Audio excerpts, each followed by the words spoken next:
So my name is Emma, I'm the CEO of CAPI, and I just want to welcome you all here this afternoon and thank you for your attendance.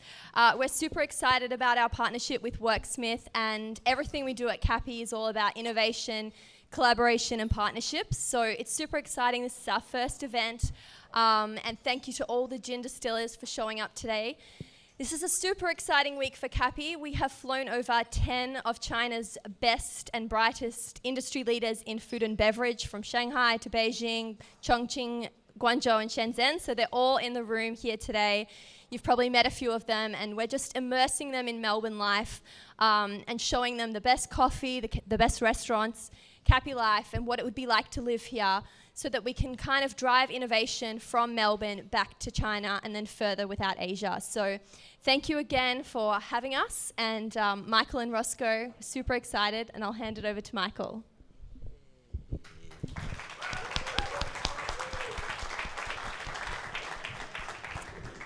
First of all, massive thanks to CAPI. It's been an incredible few months partnering with them and really having a major partner on board that believes in what we're trying to do here at Worksmith. So thank you. The last few days sound incredible. I'm slightly jealous of all the bartenders that have been going around Melbourne, places I haven't even been to yet.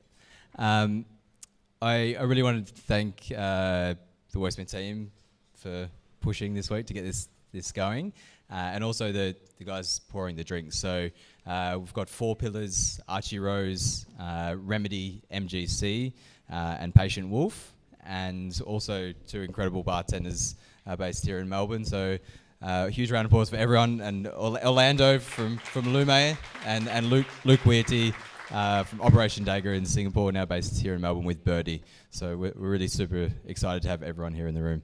A huge thanks to everyone for turning up at 4 o'clock on a Wednesday. I got here at 4:05 thinking there'll be 10 people here, I can sneak in. And there was about 50 already, so free gin on a Wednesday, fair enough. Again, a huge thanks to CAPI for being involved here at Worksmith and putting on such an incredible week. And I'm just going to hand it over to Luke to chat about a couple of things. Thank you. Thanks, Michael. Thanks to everyone coming down and enabled me to share sort of my latest project, what I'm doing here. As Michael said, I have been in Operation Dagger, or Singapore, opening Operation Dagger for the last 5 years. And then my latest project, Whearty, is about me sort of coming home to nest a little bit. So we have a space opening next year, and this will be sort of, hopefully you'll see a bit more of us, so keep an eye out. But Michael told me to come down and make a couple of drinks and then talk about innovation and creativity, which always makes me a little bit, it's kind of a weird one for me to talk about, because it's something that was just a given for me working in hospitality, and just what attracted me to it, to enable me to be just creative and do something that I was really passionate about. And so I think, spaces like Worksmith and having, people supporting them like CAPI really makes a difference for, people like me, and also people like me, like what I was 10 years ago, to have a space that you can really come and sort of share ideas with like-minded people is really cool. So, I think I take my hat off to Worksmith and the guys doing that. So, yeah, guys, enjoy it. Go around and talk to everyone here. I think there's a lot of different people from different walks of the industry and doing some really cool things. So take that opportunity, get to know everyone, and enjoy yourselves. Thank you.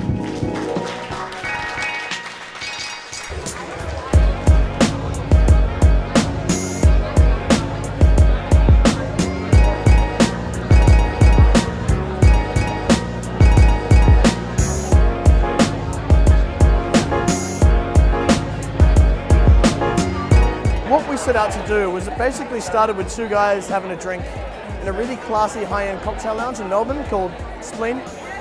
And they came up with this idea to start a gin distillery. So they worked on it for about 2 years, and they distilled and they experimented, they played around. And what they noticed was that they didn't want to make a classic London Dry, but they also didn't want to move too far away from a classic London Dry. So the idea of Patient Wolf was taking that style and adding their own little bit of a twist. So what we do is we start by taking a London Dry backbone. So down here you're going to see some of our botanicals. So we use things like juniper, coriander seed to lift that citrus as well. We're using a little bit of angelica root and orris root for a floral element, and a tiny touch of cardamom. Not there for flavor, but just to round out the mouthfeel. Now, these aren't botanicals that are unusual and new, but they form that backbone and foundation. And then we start to mix it up.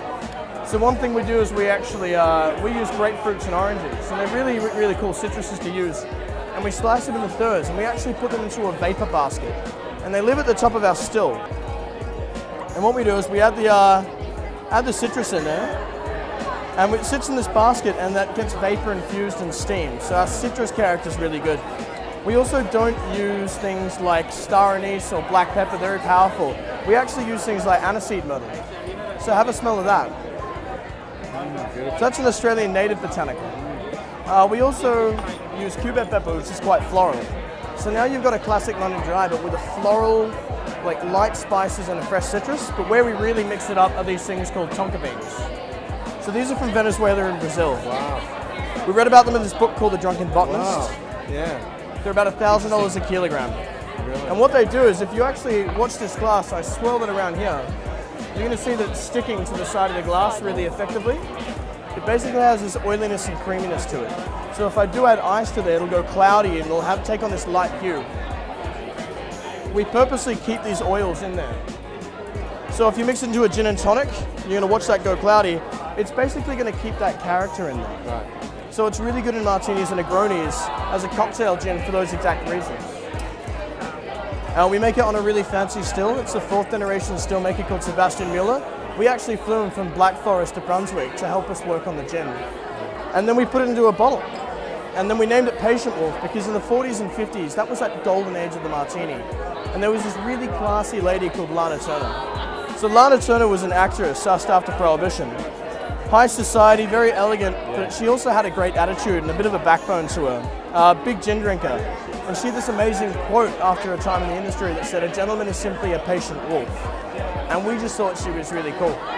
So now it's just 3 guys in Brunswick, Matt, Dave, and now myself, making just what I believe to be a really cracking cocktail gin. And I hope you enjoy it. Thanks so much.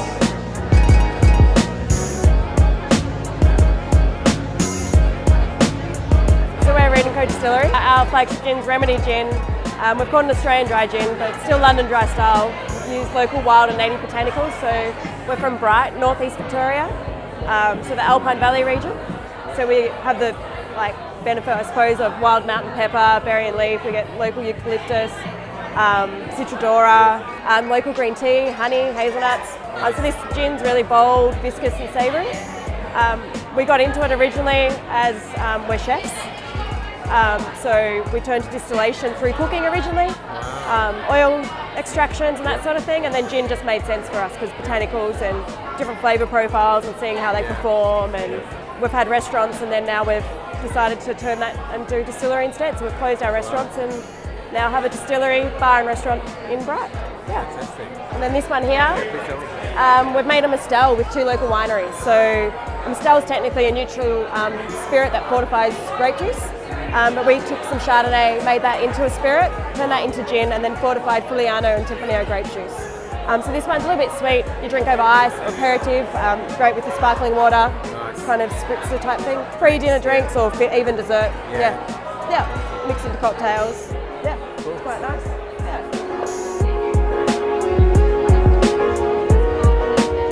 I'm Andrew, I'm the distiller and maker, founder of the Melbourne Gin Company, MGC, and this is this beautiful product that we have been making for 5 years now. It was established in 2012. It says so on the label, it must be true, right? So I'm a winemaker by trade, and as a winemaker I think I'm well placed in the world of flavours to be interested in making gin. I quite like drinking martinis, and so for me the idea of making gin is a spirit that poses a really good problem as a winemaker, because it's a challenge to how good are you at blending flavours together. So my approach to making gin is what I call a winemaking approach. So with the Melbourne Gin Company, there's 11 botanicals in the gin, but we actually distill them individually, and then I've blended them together. So there's 11 botanicals distilled individually and then blended together. That's what I call a winemaking approach to making gin. It's pretty neat, huh? In our gin, we actually use these beautiful little handmade copper pot stills that come from Portugal. Now these are stills that were actually designed for making perfume. So there's a lot of crossover between making perfume and making gin.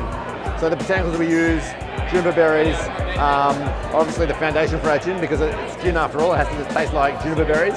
But there's high notes and then there's base notes. So in the high notes we have citrus elements, and in the base notes we have the rooty elements. And so what I've taken when I've been blending my gin is that I wanted to, for a winemaker, what's important is texture, mouthfeel, and length of palate, and balance and equilibrium and intensity of flavour. So you should find all of that in the MGC, but probably the hallmark that people talk about most often when they try our gin is that it's incredibly a smooth gin. So it doesn't have that alcohol burn that you associate with a lot of other gins.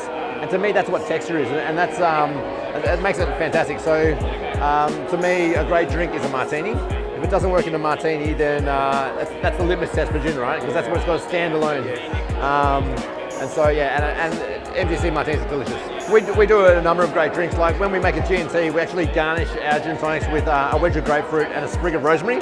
And that's rosemary from the farm, right? And so the reason we do that is because there's both rosemary and grapefruit in the gin. So that sort of like pops and brings out those flavours in the G&T.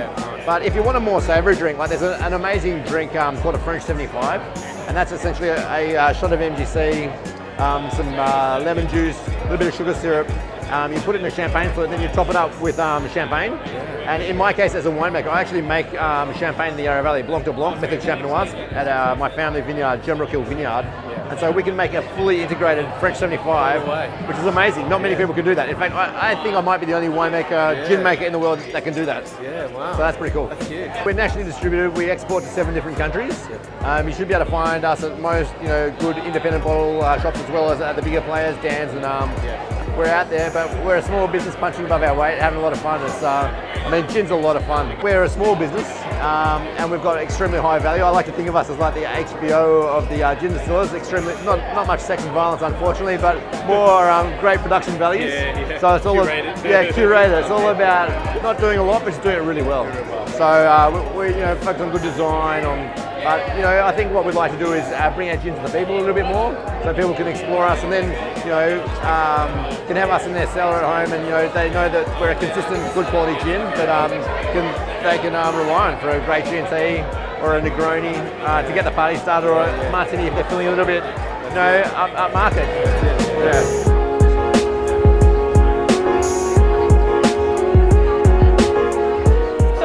Four Pillars Gin. We're from the Yarra Valley, a town called Hillsville, which is in the heart of the Yarra Valley. We're about an hour drive from here, from Worksmith, so nice and close to the city. We've been up and running for 5 years, and in that time we've produced a lot of different gins, about 10 in total. And yeah, we're exporting to about 20 markets around the world so far, so yeah, growing quickly. Yeah. So this is our hero gin, which is our rare dry gin. This we use a mixture of local botanicals, so things like Tasmanian pepperberry and lemon myrtle. We use botanicals from all around the world as well, so Asian spice, and then also some Mediterranean citrus. So the key feature of our gin is our use of whole fresh oranges. So we put those in our botanical basket about still, so they get vapor infused when we're distilling the gin, and it really gives our gin its sort of signature orange tones. So that's probably the most distinctive feature of this gin. And our perfect rare dry gin and tonic is always garnished with a slice of orange. We also make the famous Shiraz gin, so bloody Shiraz gin. It's quite popular, a lot of people have heard of it, a lot of people come to the distillery and say that's what I want to taste. We were the first distillery that made this product, and it's quite unique to us. It's basically our version of a slow gin. So we're in the Yarra Valley, which is one of Australia's most beautiful wine growing regions. So we're surrounded by vineyards. Our distiller, Cameron McKenzie, is also from a wine growing background. So yeah, it's our version of a slow gin. We don't have slow berries in the Yarra, but we have plenty of Shiraz grapes. So we make this using Shiraz grapes in a big tank of rare dry gin. And this is the result. It's beautiful, it's nice and sweet, but still has that really strong pepper element to it. And it's become synonymous with our distillery now. A lot of people know us for it, and it's very popular around the world as well.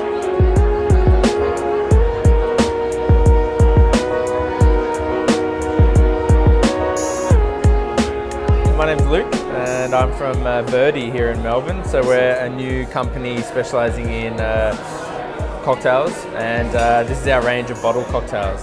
So this is one of our bottle cocktails. It's our Wattle Seed Negroni. So it's basically taking gin, Campari sweet vermouth, and combining it, cold infusing it overnight with Australian wattle seed. So it sort of creates a bit of an Australian sort of specific cocktail.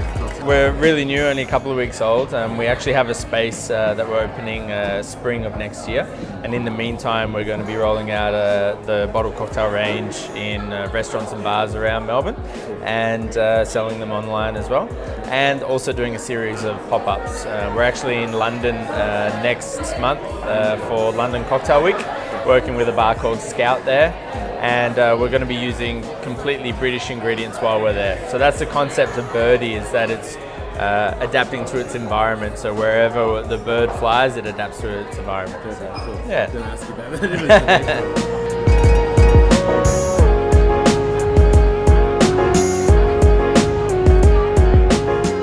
CAPI is an Australian premium beverage company. It was founded in 2011 by Pitsy Folk.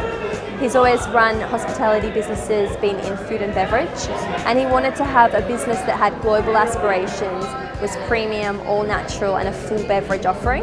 So we have still and sparkling water, which is bottled at the source in Kyneton, and then we have our range of fruit flavours and mixes. So today we're here at Worksmith with all the gin distillers, and a big part of our business is innovation, collaboration and partnerships.